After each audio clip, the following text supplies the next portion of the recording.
What is money?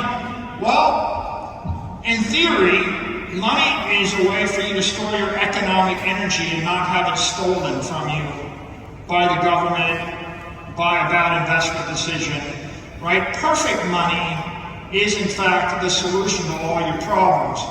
But what is good money? Gold has been an aspirational money, but it's defective.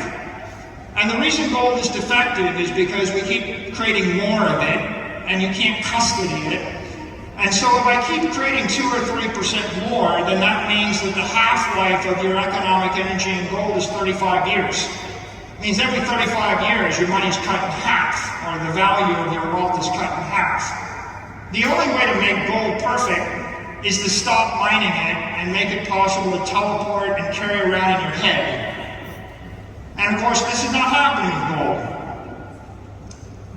It is difficult to create sound money. How difficult?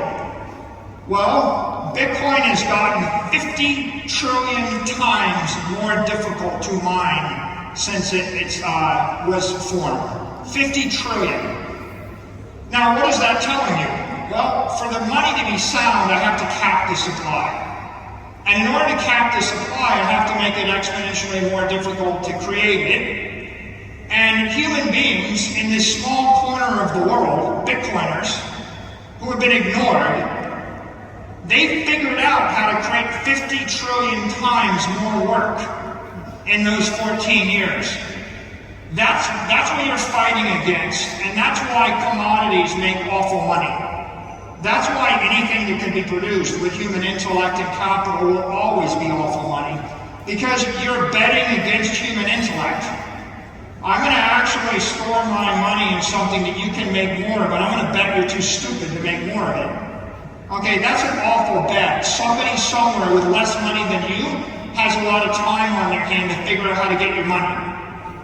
That's why you need something like the difficulty adjustment, and that's why it's so difficult to create sound money. Bitcoin is sound money. Now, people around the world use all sorts of assets in order to store their economic energy.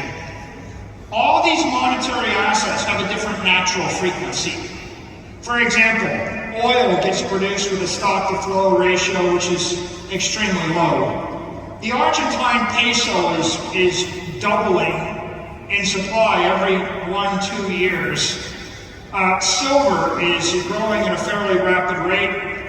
When the dollar inflates at 7% a year, that means that over the course of 10 years, you double the supply of the dollars.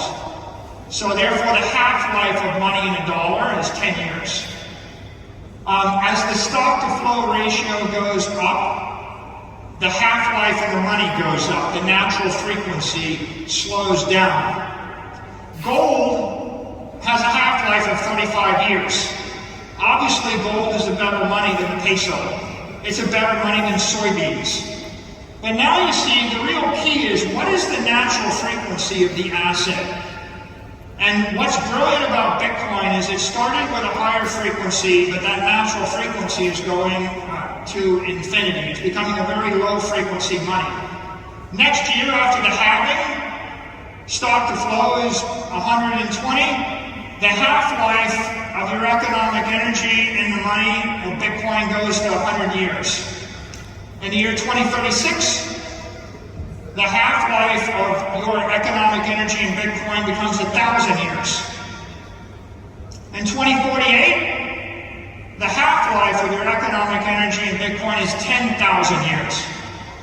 Now, politicians want to tell you that this is impossible. Commodities and nature tells you this is impossible. But look at my chart here. In your lifetime, there is one asset that has a long enough frequency that you can actually expect to keep your money forever. This is economic immortality. When flow goes to zero, stock to flow goes to infinity, the money lasts forever. If the money lasts forever, you have hope. What is money? Perfect money is a way to escape the misery of the economic war that is depriving you, your family, and your company of 99.9% of everything you have